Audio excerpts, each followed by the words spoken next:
Serangkaian Hari Raya Nyepi Saka 1944 yang jatuh pada Kamis 3 Maret tahun 2022, Desa Pakraman Buleleng melaksanakan upacara pemelastian pada Kamis 17 Maret. Upacara tersebut diikuti 14 banjar adat yang ada di wilayah Desa Pakraman Buleleng.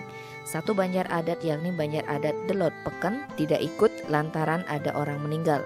Saat upacara pemelastian, puluhan sarat yang disucikan dibawa ke Pura Segara menggunakan mobil pickup dan masing-masing banjar juga membawa kotak ampilan. Setiap sarat diusung dengan mobil disertai dengan 5 orang pengusung dan 1 orang sopir, serta hanya boleh diikuti oleh 10 pengendara sepeda motor. Pendeta adat Buleleng Jero Nyoman Sutrisno menjelaskan sebanyak 65 mobil dikerahkan untuk membawa 27 sarat dan 27 kotak ampilan yang diiringi 14 bonangan.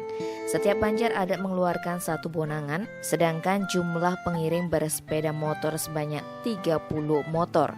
Jumlah tersebut dibatasi karena masih dalam situasi pandemi COVID-19.